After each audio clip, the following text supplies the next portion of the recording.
So let's look at the beginning. Let's start at the very beginning. Revelation chapter 1, verse 1. The book starts out the revelation of Jesus, the Messiah, which God gave him to show his servants what must take place soon or swiftly.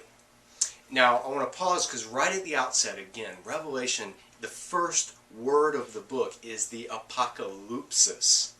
Apocalypsis, the revelation of Jesus Christ. And that's important. Jesus Christ, Christ is not his last name. Christ is the Greek equivalent of the Old Testament Mashiach, Messiah. And it's important to know at the beginning that Revelation begins not telling us about end times, not talking about timelines or world powers or any of those things that people flock to the text to find out about.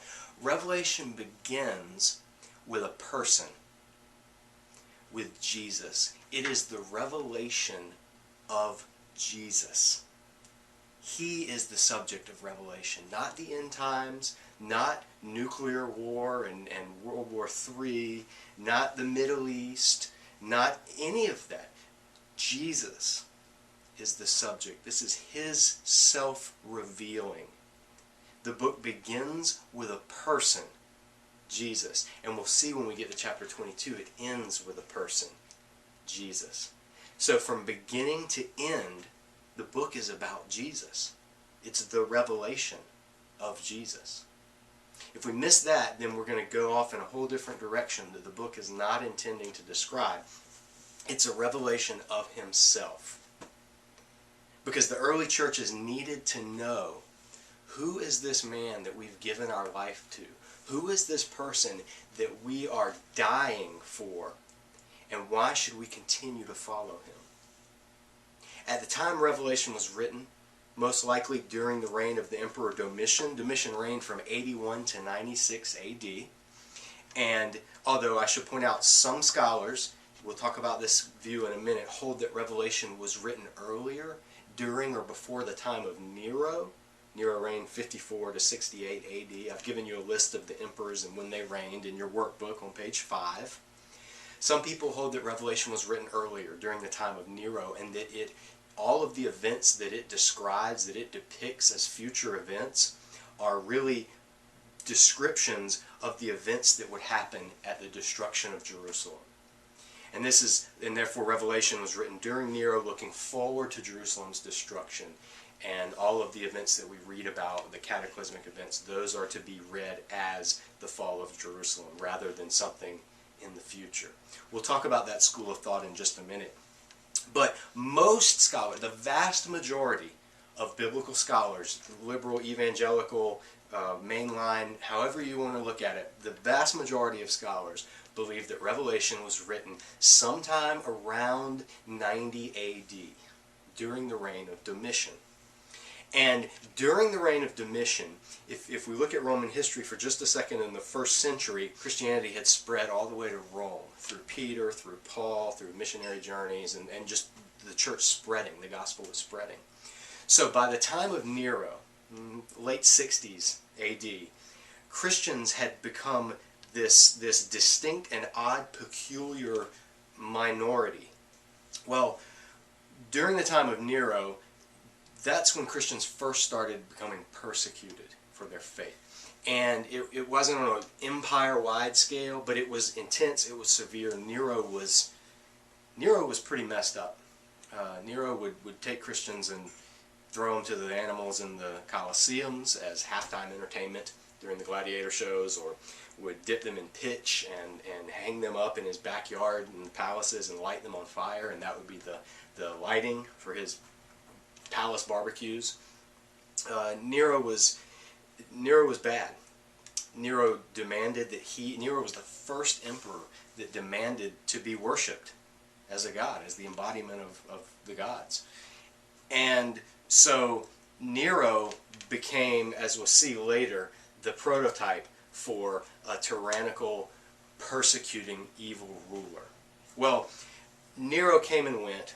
He killed himself. He ended up committing suicide by stabbing himself in the neck with a sword, which Revelation actually alludes to later.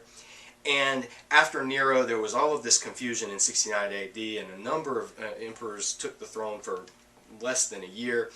And eventually Vespasian came on the scene, and then Titus, and then after Titus, Domitian. Well, Domitian was the second emperor since Nero to be demanded to be worshipped. In other words, Domitian demanded that he be worshipped. Most Roman emperors, they didn't have a problem. They didn't persecute people because they didn't worship them. They were fine. As long as you were worshiping the Roman gods in addition to whoever else you wanted to worship, no big deal. Nero and then Domitian, though, insisted on being worshipped as divine during their lives. And Domitian had coins minted with, Domitian's picture presented or depicted as the god Apollo, and the phrases like Lord and Savior. Domitian is Lord and Savior, or King of Kings, or ruler of all the earth, whatever. Domitian demanded that. And Domitian was also the first emperor since Nero to initiate and condone and encourage persecution of Christians who would not bow to the Roman gods and to him. So Domitian was like Nero all over again. And Christians during the time of Domitian had the same fears and the same struggles and the same doubts about Jesus, who they were following, as the Christians under Nero did as well. So whether Revelation was written during the time of Nero, which isn't very likely, but some do believe it, or whether it was written during the time of Domitian, either way, Revelation was given to a persecuted minority of believers who were following Jesus and whose lives were in danger because of that. You could worship your own God in the Roman Empire and be fine, as long as you also paid homage to the Roman gods. And during the first century, there was this intense pressure, especially among some of the workmen guilds or the trade guilds or the marketplace, or different cities, individual cities or towns had their patron gods, or the gods that looked after that city or that town, or they had their local deity. And you had to honor and worship that deity, or burn a pinch of incense on an altar before you started a civil meeting, or before you sold any goods at the marketplace, or ask for their blessing. Or you had to participate in the religious life in the first century Roman Empire, or else you were on the outs. Your job was at stake, your career in a long-term sense, your family sometimes would be persecuted or alienated or shut out of civic life or economic life, and under extreme cases during Nero and during Domitian and others, you could actually pay with your life. So this is the situation into which Revelation speaks, that Jesus is revealing himself to Christians whose lives are on the line because of their obedience to him and who he is. So if that's the case, Jesus is letting his church know, hey, this is who you're following.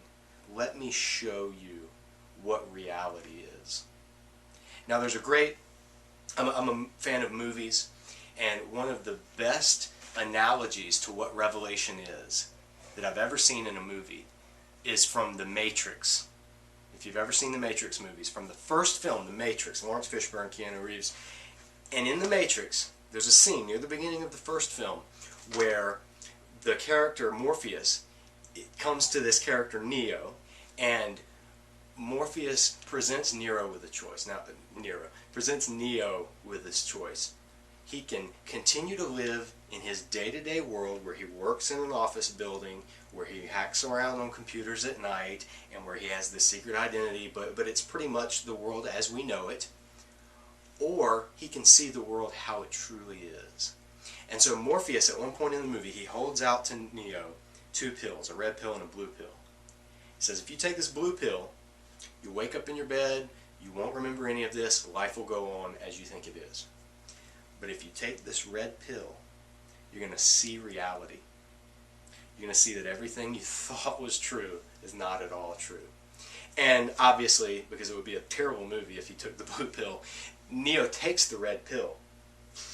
And that begins his journey. Reality is nothing like what he sees, and he sees that humans aren't free, but they're actually trapped in this state of oppression, and he's the one who's going to liberate them.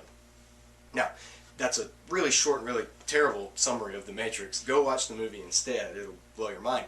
The point of it, though, is Revelation in the Bible is just like the red pill that Morpheus offered to Neo. It's just like the red pill in that what it does is it says to Christians, if you take this, and in the case of Revelation, if you read this, and if you ingest this into your spirit, if you take in these words, if you open yourself to what God's showing you, then you're going to see reality for what it truly is. And in reality, you're not a tiny, insignificant, beat-down minority of people who believe in this weird superstition in this great Roman Empire. Rather, you're the servants of the living God. And that God has enthroned as king over all creation his son, Jesus the Messiah. And he is the King of Kings, not Caesar. And you serve Jesus, not Caesar. And if you give your life for Jesus, you actually gain your life. But if you give your life to Caesar, you lose your life. Revelation exposes all of this. It shows the world as it truly is from heaven's perspective. And that's what Christians who are undergoing persecution, that's what Christians who are wondering, where is God in all of this? That's what Christians who are awed by the grandeur of the Roman Empire and its pompous claims at being an eternal kingdom and being ruler of the earth and being this mighty empire, that's what they need to hear in order to make it day by day. And that's exactly what Revelation reveals to them. It is the apocalypsis. It is the unveiling of Jesus the Messiah. Verse 1, which God gave him to show his servants what must take place soon or swiftly. Now, let's talk about what Revelation means in chapter 1, verse 1 when it says, he gave this to show his servants what must take place soon or swiftly. I've given you the Greek word there, entache. Now, some people have said that this means that Revelation is showing what's going to happen soon, like first century wise. And people who argue that Revelation was written earlier and that it's all depicting the fall of Jerusalem, they heavily emphasize this point. Revelation was said to describe things that were going to happen in the first century. Jerusalem was destroyed in the first century. That's what it's describing. Others have said, no, Revelation is showing what takes place soon, but because of certain actions, things have been put on hold. So we're still waiting for the events of what's going to happen in Revelation. Well, it's a pretty long time to hold, is 2,000 plus years. Others have said, this word entache, it can mean soon, but it can also mean swiftly. Not in the sense of a length of time before something happens, but in the sense of when it happens, it's going to happen fast. When Jesus returns, he's going to come back swiftly. He's going to come back quick. He's going to come back like a thief, unexpectedly. And so people who've read it that way said, no, it should be translated that way, that this, whatever's going to happen, when it happens, it's coming.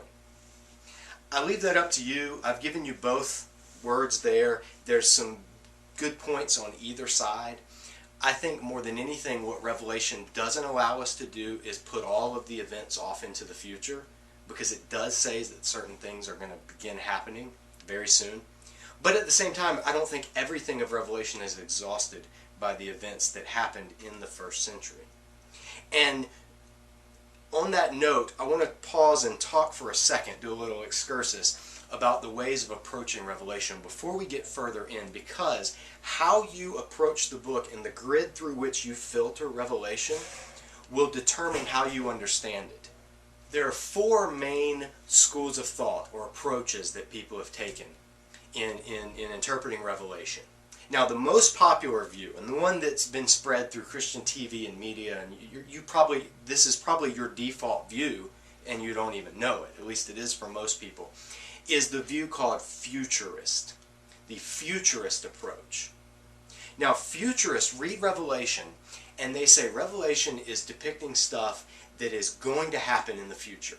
It's all about the end, and the events that it begins describing, especially after chapter 4, especially beginning in chapter 4, haven't happened yet. We're still waiting for all of this stuff to happen. Everything that we're going to read about in Revelation after the letters to the churches, we're still waiting on it to happen. Futurists say it's all in the future. That's where the name comes from. And futurism is the dominant interpretation if you've ever read the Left Behind series of books, or you've watched famous pastors on television, John Hagee and David Jeremiah and Jack Van Impe and Tim LaHaye and Hal Lindsey and all these others, futurism is that view that underlies the theology that all of those individuals advocate. That we're waiting on an event to happen, we're near it, we're close to it, but we're waiting on the key event, and the event that's going to set it off is going to be the rapture of the church. And once the church is raptured out of the world, in Revelation chapter 4 depicts that, then that's when all these events start happening. So Revelation futurists put everything in Revelation as it's in the future. Well, the opposite of futurism is the approach called preterist. Preterists are the ones who say everything in Revelation has already happened. It happened in the first century. It happened with the fall of Jerusalem, the destruction of the temple in 70 AD, or possibly with the Bar Kokhba revolt later in the early mid-2nd century. But it all happened within that generation or two of when Revelation was written. Preterist just means in the past. It's completed. And so there may be some future thing that Jesus is going to come do, or that God's going to do through him, sure, but none of it is described in Revelation. Revelation is all describing events that have already happened. Those views are diametrically opposed. So futurists, it's all in the future. Preterists, Revelation is describing only past events. Well, middle mediating positions, another one is called the historicist view. And historicists say Revelation describes all of church history from the beginning in the first century until the end times when Jesus comes again. And the events in Revelation are depicting key, concrete, specific events in the history of the church. So when Revelation talks about seals being broken and famines and earthquakes and wars, those are events that happened throughout the history of the church. And the goal, or one of the responses of historicist interpreters, is to pick what event is describing what person throughout history. So, for instance, if you're a historicist, you're going to be looking for what stage of Revelation's story are we in right now, and what figure represents what person in world history. So that was a very popular approach from early interpreters, church fathers, and especially the reformers, who saw things like the Antichrist is a symbol of the Pope. Or Catholic anti-Protestants who said, no, the Antichrist is a symbol of the reformers, like Martin Luther or John Calvin, or all these schismatic movements that are popping up. And the true woman in the wilderness who God is preserving is the Catholic Church. Depending on where you are. Again, those two views, they don't really like each other. Well, so that's three views that we have. We have preterist, it's all happened in the past. Futurist, we're waiting for it to happen in the future. Historicist says, no, it describes all of history in a sequential event, and we just need to find where we are to see what's coming up next. Well, a fourth approach that steps back from those and says, you guys are all missing it, is the idealist approach. And idealists say Revelation wasn't written to talk about just events in the first century or events at the end of time, or even to give a detailed plan of what's going on in world history. Revelation paints a picture of how God views things like evil, oppression, idolatry, persecution, worship, all of those things in general. And the stories or the narrative in Revelation are non-referential. In other words, they don't refer to specific events. They're multivalent. That's the term that's used, multivalent imagery. They can apply, for instance, the Antichrist can apply to numerous figures throughout church history who act in an Antichrist way. Same thing with the beast. Any empire that rises up, any individual that sets himself as God and persecutes God's people is a beast. And Revelation didn't have a particular one in mind when it was written. That's the idealist perspective. Well, there's one more approach to Revelation, and it's the approach that I think has the most weight to it. And it's the approach that we're going to follow that doesn't exactly fit into any of the four. And that approach, for lack of a better term, has been called the eclectic approach. Because the eclectic approach, it sees all of these four ways people have interpreted Revelation, and it says, you know what? The futurists are right in the sense that Revelation does describe events in some way that are yet to come. There is some stuff in Revelation that cannot have happened yet. The new heavens and the new earth cannot just be metaphorical descriptions of the new birth that we experience as Christians. There is a future element. But preterists are right in the sense that the language of imminence in Revelation is there, and it describes realities and events that did happen in the first century and do have first century reference. A number of things have happened that Revelation talks about. We're not just looking forward to everything. The idea that everything past chapter 4 is all about the future cannot be sustained from the text. There are past events that Revelation discusses. So futurists are right in some aspects. Preterists are right in some aspects. Historicists are right in some aspects because Revelation does give historical reference to certain things. The image of the beast, or the mark of the beast in 666, the land monster and the sea monster that we'll see later in chapters 12, 13, 14, these do depict, at least initially, first century realities. The beast that comes out of the sea is patterned after and set up to look like and to represent Nero himself, just in a way that in a political cartoon, the big elephant or the big donkey are supposed to depict concrete realities of the Republican or the Democratic Party, or however you want it. There are historical reference in Revelation, and it does describe events that did happen in history, such as the fall of the Roman Empire. It is depicting some historical events. But, so the historicists are right in that sense, but the idealists are right in that those events, those historical reference, do not exhaust the symbolism and the apocalyptic imagery that Revelation uses. The images are multivalent in the sense they did have historical reference that we can see, and by understanding the history we can make better sense of what Revelation is saying. But then those symbols aren't just limited to those historic individuals. There is a sense that many antichrists, for instance, have arisen.